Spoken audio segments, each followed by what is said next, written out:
somos un grupo de universidades y expertos que trabajamos ahí todos juntos y que, bueno, generamos distintas investigaciones y algunas de las conclusiones hoy las vamos a ver.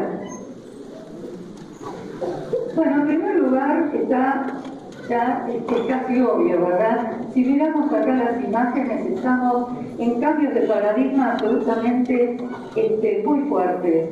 Desde nuevas formas de hacer negocios, nuevas generaciones, ustedes y la generación Z, sus hermanitos, que están ingresando a los espacios laborales como nativos digitales, organizaciones 2.0, con diferentes formas de actuar, diferentes formatos estructurales, diferentes formas de conectarse hoy a través de redes sociales, como las que todos ustedes conocen, hacen que, digamos, incertidumbres, nuevas formas de hacer las cosas, disruptivas.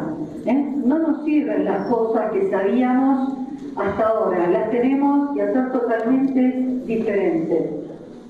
Nuevamente, hoy lo que un poco la idea es comentarles qué resultado tiene este nuevo cambio de paradigma en cuanto al concepto de adaptación y aprendizaje, ver estilos de liderazgo, cuál sería el mejor para la organización que aprende, también conocer qué estilo de liderazgo ustedes tienen, que lo reflexionen, y ver cómo podemos medir un intangible, como es el liderazgo. Sí. Entonces, ¿cómo resolvemos los problemas? En general, cualquiera de nosotros, ante un problema, ¿qué es lo primero que hace?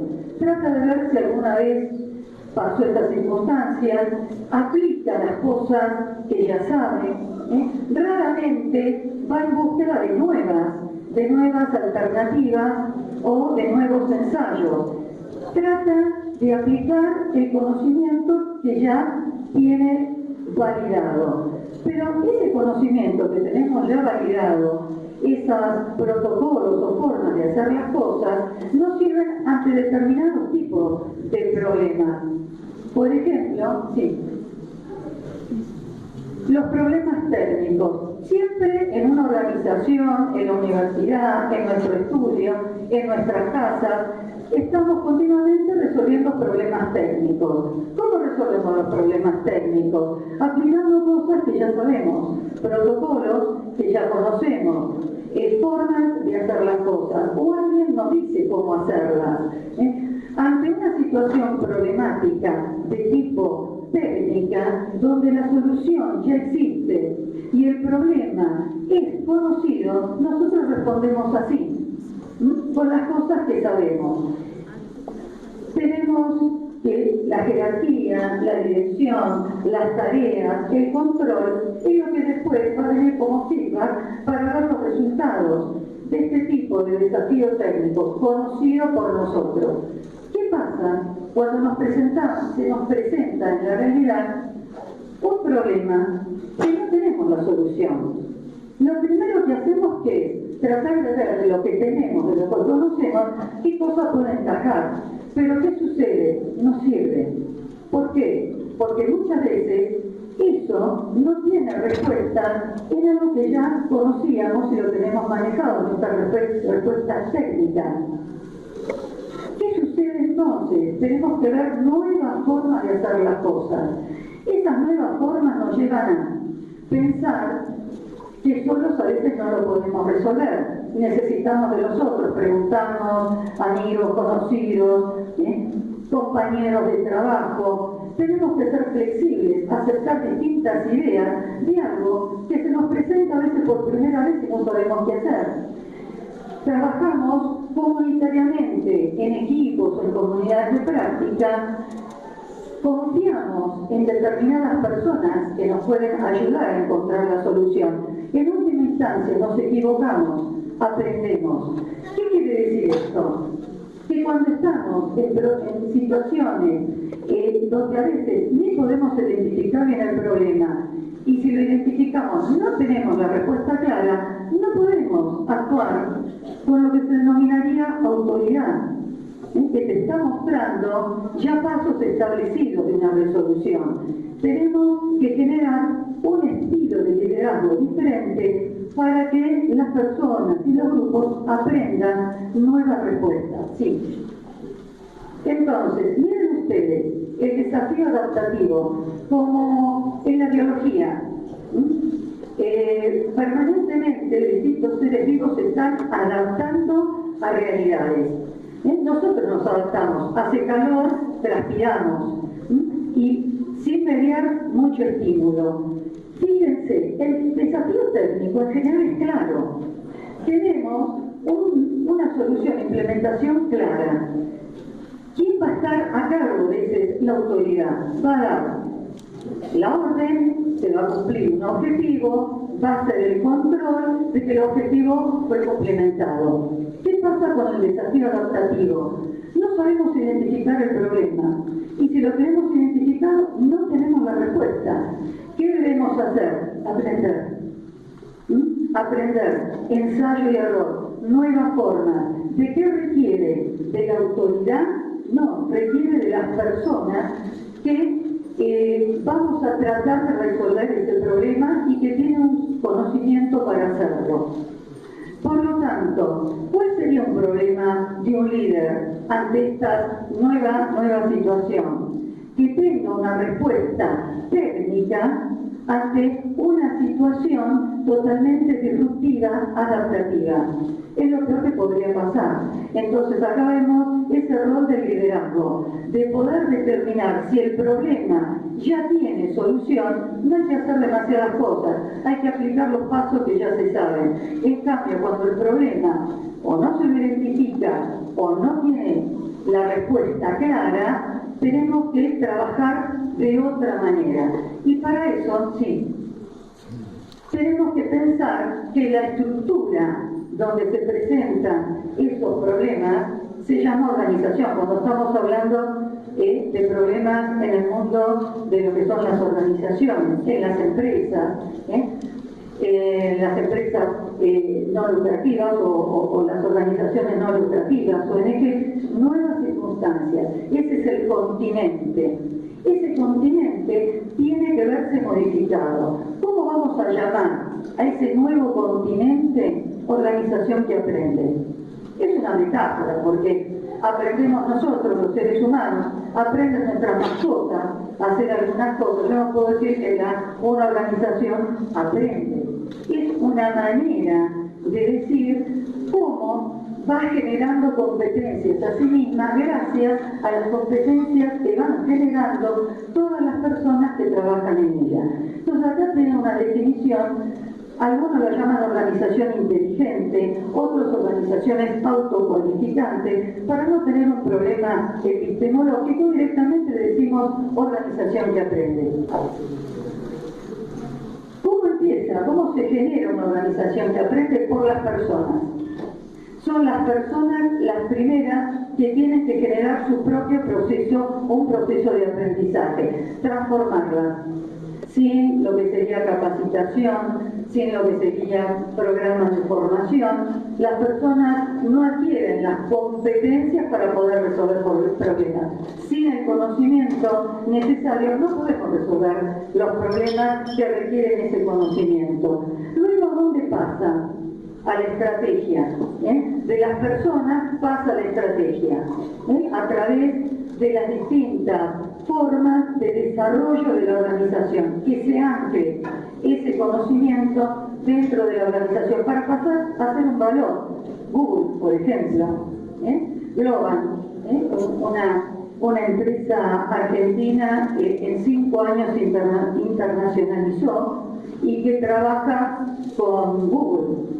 Entonces, ¿qué hacen? Tienen este formato, capacitan, las personas aprenden, entre ellas mismas, a veces no a través de un programa de formación, entre ellas mismas, por grupos de interés, por comunidades de práctica, y luego se transforma en un valor o en un principio de la organización. Entonces, ¿cómo resuelve el problema una organización que aprende? A través de tener personas capacitadas, estrategias hacia el aprendizaje y el conocimiento y el aprendizaje como un valor dentro de la organización. Sí. Estos serían los drivers, no se los voy a explicar todos, no se preocupen, se los puse debajo del paraguita para que tengan en cuenta que es importante la polivalencia de las personas, es decir, que pueden hacer diferentes tipos de tareas, que puedan llevar adelante diferentes tipos de soluciones. El aprendizaje colectivo es más importante lo que se aprende en equipo que lo que se aprende individualmente en una organización. El impacto es muchísimo más fuerte. El liderazgo adaptativo es el líder que sabe ver cómo se tiene que ir comportando ante las determinadas circunstancias. La cultura colaborativa y la palabra clave participación, el engagement, el compromiso. Todo esto, si no tenemos el compromiso dentro de la organización, es muy difícil de lograr. Sí. Bueno, acá les puse unos tips para que si alguna vez esto les gusta, lo profundizan o tienen que hacer algún trabajo práctico en alguna materia, piensen que qué podemos hacer y qué tenemos que hacer para transformarnos en organización que aprende. En primer lugar, como en cualquier cosa en la vida, tenemos que tener un buen diagnóstico, saber qué es lo que nos está pasando como organización. ¿Y qué es un buen diagnóstico? Aplicar instrumentos. Ustedes ya están estudiando tablero, forma de medir, donde hay mayores dificultades, donde hay problemas de comunicación. Eso es lo primero, un buen diagnóstico. Luego, si es necesario, cambiar la estructura. Pero cambiar la estructura de una organización es muy complejo, es el esqueleto de la organización, es muy costoso. Entonces, hay formatos que nos permiten estar en un híbrido, en una transición. Por ejemplo, eso que les puse allá es la pirámide invertida de Nonaka. También Bartoli habla de eso. Hoy en día, en las empresas, es muy importante lo que dicen los equipos. Por eso, hay una primera, fíjense, triángulo invertido, donde el equipo de trabajo tiene una fuerza muy grande.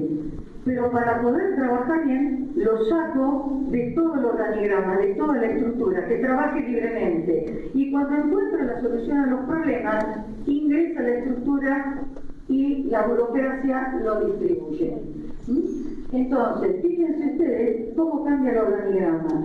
Entonces, ver cómo podemos hacer de flexibilizar la burocracia, porque el conocimiento en la burocracia no se puede crear bien. Sí sirve para distribuirlo, La burocracia con todos sus detallistas sirve para la distribución de las nuevas ideas, pero para crearlo no es como un corset que le ponemos a las personas y al cerebro. Luego tenemos también ver cómo aprendemos y cómo gestionamos el conocimiento. Muchas organizaciones gestionan el conocimiento, quizá no a lo largo y a lo ancho de toda la organización, pero sí en algunas áreas, departamentos, las que hacen investigación de desarrollo, las que hacen mejora continua, hay un tipo de gestión. Ahora, para que sea más fructífera, ¿qué es lo que tenemos que hacer? Distribuir a lo largo y a lo ancho. Y para eso hay modelos que nos ayudan. Aquí yo les puse, por ejemplo, el modelo de Nonaka, que habla mucho de una distribución del conocimiento de un aspecto más cultural. Hay otros como PROS, que es americano, muy pragmático, que también nos sirve para determinar cómo estamos en nuestro mapa de conocimiento dentro de la organización. ¿Qué significa esto? Que hay instrumentos para cada uno de estos puntos. No es intuición. Son instrumentos que nos ayudan a determinar dónde están los problemas dentro de la organización para poder intervenir. Resolver los problemas. ¿Quién puede decir que no resuelve los problemas? Todos seguimos resolviendo problemas. Pero cuando son problemas complejos, requieren de metodologías adecuadas. La técnica de resolución de problemas de 7 pasos o las técnicas de calidad nos pueden ayudar también a la hora de ver cómo resolvemos problemas. ¿Sí? Sí. Pero somos muy individualistas y en mi país más todavía. Si no, miren la selección de fútbol argentina. Muchas individualidades, pero nos pueden hacer un gol a veces, ¿no? Entonces, trabajar colaborativamente requiere de una estructura particular. Permitir que la gente se encuentre desde lo no formal también. Hay toda una línea en este momento que se llama 70-20-10. ¿Saben lo que significa? El 70% de lo que aprende una persona en la organización lo aprende con sus compañeros, con las personas que están alrededor. Y es cierto, cuando ustedes tienen alguna dificultad para sus exámenes o apuntes o bibliografía, ¿le preguntan primero al profesor o a los compañeros que son su grupo y los que tienen cerca? ¿A quién le preguntan? A sus compañeros, 70%. En el trabajo lo mismo, uno pregunta al que tiene al lado. 20% a tus jefes, ahí viene tu profesor. ¿Sí? Entonces, y 10% en los cursos de capacitación. Si aquí hay alguien de recursos humanos y que hace capacitación, perdone, pero la gran eficiencia está en este momento en muchos aspectos de lo informal. La capacitación nos sirve para otras cosas, para generar competencias individuales. Entonces, hay que generar un tipo de cultura que permita que la colaboración se enfatice, se premie. Hay empresas que premian a aquellos equipos que generan buenas ideas. ¿Y saben cómo los premian? Con más conocimiento, con cursos. Los mandan a hacer maestrías al exterior, cursos especiales. Conocimiento se paga conocimiento. No es con dinero, con bonus. Los bonus son para la productividad. Entonces, trabajar colaborativamente, saber distribuir el conocimiento. En mi país, en Argentina, hay una cierta dificultad para que las pymes, que son el 60% de lo productivo, puedan tener una buena conectividad. Entonces, para poder distribuir el conocimiento, hoy necesitamos de tecnología.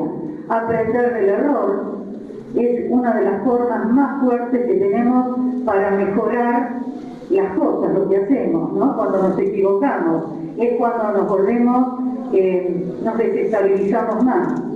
Detectar incapacidades, en qué estamos bien y en qué estamos mal dentro de la organización y medir. Hoy les voy a mostrar un instrumento de medición. Igual acá les puse otro como para que gráficamente lo vean, que es el modelo Meritus de medición de conocimiento en la organización. O sea, hay modelos que permiten medir cómo esa organización está aprendiendo y está mejorando. ¿Cómo está? Apretando porque tienen que aparecer todos. Está con pausa. Ahí está otro. Ahí está. Está dividido en 4 grandes categorías. Estas grandes categorías son un líder desde la perspectiva de recursos humanos, otro de la perspectiva estructural, otro simbólico y otro político. 4 grandes perspectivas resumió toda la historia que les mostré en el slide anterior de lo que es el liderazgo. Ahora vamos a ver por qué. Pasamos a la segunda. Líderes de recursos humanos son aquellas personas que lo más importante dentro de la organización es el recurso humano. Piensan permanentemente en ese recurso humano, todo lo que tienen que hacer para mejorarlo, le brindan beneficios, calidad de vida laboral. Es la relación entre la persona, la autoridad y la organización muy fluida. Luego tenemos los líderes estructurales. Serían el líder que va a tener como característica más importante trabajar con datos, información, estadística, tableros de control, buscando exactitud dentro de cualquier decisión que toma. Se los denomina racionales. El líder absolutamente racional. La razón es la que prima permanentemente, en este caso. Es decir, por tener buenas estadísticas, buenos datos, pensamos que las cosas van a suceder. Atención, esto es muy importante en la organización, manejarse con datos. Pero vamos a ver con qué otras cosas también nos tenemos que manejar. Líder político. Las organizaciones son sociocríticas. Les gusta el poder. Les gusta luchar por el poder. A todas las personas que estén en la organización. Se arman coaliciones de poder. Por lo tanto, el líder político va a estar buscando permanentemente negociar. ¿Entre qué? Entre todas las fuerzas de conflicto que hay en una organización. Entonces, el liderazgo lo que busca es generar su base de poder y llegar al consenso. Y finalmente, los líderes simbólicos son la visión de la organización, la mirada hacia el futuro de la organización. Son los soñadores, los que crean la estrategia de la organización. Entonces, ¿cómo medimos eso? ¿Cómo podemos decir que le da valor a la organización un tipo de liderazgo? Estos